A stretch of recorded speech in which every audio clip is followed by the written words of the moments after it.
Hello everyone, I'm Travis Chingo here with Tom Quinn, the founder of Healthways Foundation. Today we're talking about anabolic versus catabolic. So Tom, first question, what is biochemical homeostasis and why is that important to our health? Well, the human system requires homeostasis. Our human biochemistry absolutely requires homeostasis. The brain is always trying to keep the system in some form of balance. A real-world example of that would be from a cardiovascular standpoint. You're familiar with reading of the pulse, the blood pressure. There's a lot of home units available for that kind of thing. I know I have one and use it regularly.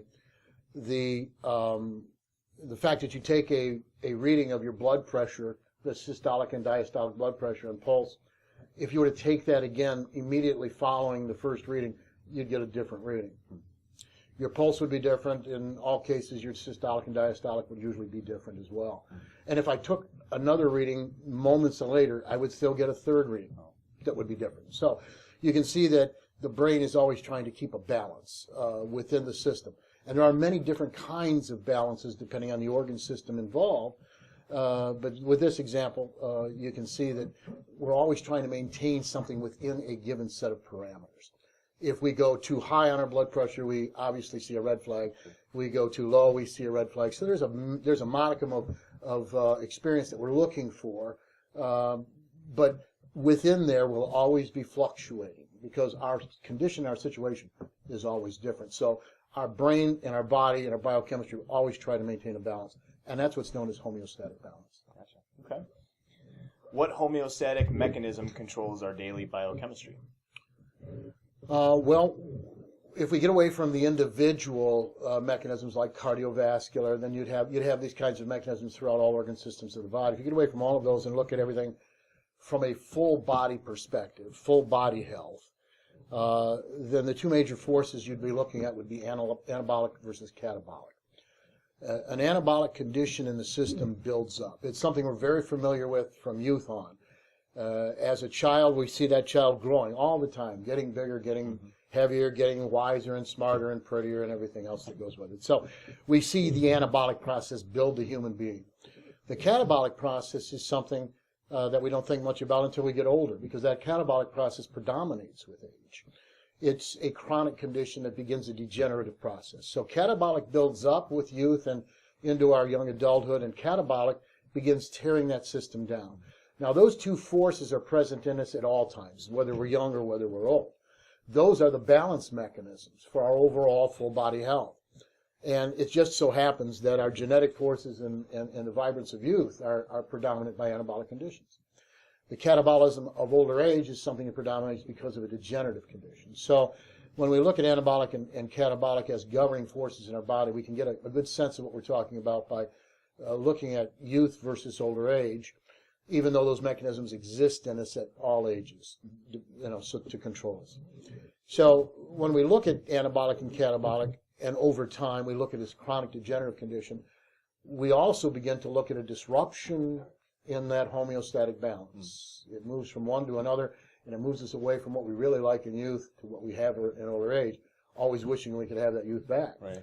Well, there are mechanisms that allow us to take that back, and if we don't apply those mechanisms to return to a more anabolic condition, we'll continue to experience more and greater degenerative catabolic conditioning. And as an example of that, we run into a phrase called autoimmune disease. And that's where, over time, this chronic condition, if not interrupted, if not mediated, if not in some way taken control of by the person, and it affects various systems in our body, and they begin degenerating. If over time we don't interrupt that process, the brain, in its attempt to maintain a homeostatic balance, will begin to look at us as the offending party. That's autoimmune. So when the brain decides that you've done nothing about this condition, so you must be the problem, it'll begin to accelerate the catabolic degeneration, the very thing we don't want, in order to clear out the problem, to break it down and get it out, which is us. So we end up in an autoimmune condition. So that indeed is what we mean anabolic versus catabolic. You can think of youth versus older age, even though we have the ability in older age to maintain a more anabolic condition than we typically do. what can one do to help encourage a more anabolic condition in the body? Well, there's several things that can be done. The various systems that can encourage anabolic maintenance, when we look at them, we have to look at the number one driving force would be exercise. Children never sit still. That anabolic condition has them moving all over the earth. And as an older person, you ever hear anybody say, I can't keep up with it? You know, Right. It's the anabolic condition of youth. So it is truly exercise that drives that force. In fact, it's one of the things that we can do from an exercise standpoint to really trick our minds. The brain is concerned with the ability to give you what you need in order to perform the way you want to in life. So if it senses that from an exercise standpoint that you have exceeded certain limits in your capacity to deliver exercise, then it will call an emergency meeting of the body, and it will foster and marshal forces together that will be responsible for producing a greater capacity for exercise. It will build you bigger and better than before in order to accommodate what you're trying to accomplish. But that has to be done in a regulated way. But when it is done in a regulated way, it is an incredible force for anabolic development. And it can be manipulated by you in a very simple fashion. So as we go through the videos and talk more about health, etc., when we get to the exercise portion, we'll talk specifically about how to regulate that response on an ongoing basis and have that in your life to create that anabolic condition.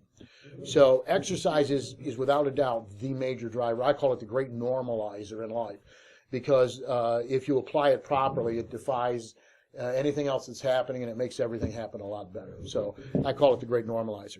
And it is important when you look at these children moving around that use it or lose it is a principle of the body. Sure. You know, when we were made to move. And if we don't move, we will begin losing the ability to move until we've got a walker and then a wheelchair and then a coffin. So what we need to do is be aware that movement is essential. So a properly applied program of aerobic as well as anaerobic exercise put together is another incredible force in the regime of creating an anabolic condition. But I'd be remiss if I didn't mention that there's one other thing that you can do too to establish a greater anabolic thrust in your biochemistry, and that is to participate in an anti-catabolic lifestyle. Okay. Which would mean doing things to improve a baseline condition from which anabolics is much more easily delivered. And that baseline condition would be anti-catabolic. Let's give up cigarettes, okay? Let's not drink till oblivion, all right? Let's eliminate sugar from our diet. Let's do some of the things that absolutely degenerate and contribute to catabolic destruction in the body, so that the level that you begin developing an anabolic condition from is much more anabolically inclined and much more able to deliver what you're after. So those are the major components of delivering an anabolic condition to the human system. Excellent. Well, definitely look forward to getting into more of that information as we go in depth into Absolutely. that. Absolutely. Absolutely. Well, Travis, I want to thank you for having brought all of the facilities together to bring these videos into the public domain. Absolutely. We'll continue to discuss more as time goes on. We've set the stage now to move forward and deal with the major components of human biochemistry and health in a much more detailed fashion. But the three things, too, that we've been able to do with these three videos that we've initiated as a presentation is to emphasize three very important concepts that form a basis and foundation for our understanding of health. First of all, when we talked about time, we wanted to emphasize that it's important to do the right thing over time. Right. Because when we get to the point to where we really wanted to pay off on health, it had to happen over time. Right. And that game was won, and not at the end, it was won through the process over time. Energy being the currency of life was the second thing we wanted to emphasize. It should govern how we look at food and our biochemical experience here on Earth and our needs. It's absolutely critical to understand energy as a component of our health. And then maintaining an anabolic biochemistry as being required to maintain good health as we age is the other concept that we wanted to emphasize. These three points brought into position give us a bedrock to stand on now to go investigate our health. And I think that we're now prepared to move forward after having set the stage for that. I want to thank you for having done that. Absolutely. Well, that's definitely been my pleasure doing this. Good. So, good. Well, thank you for watching. That's all for now. We'll see you next time. Thank you.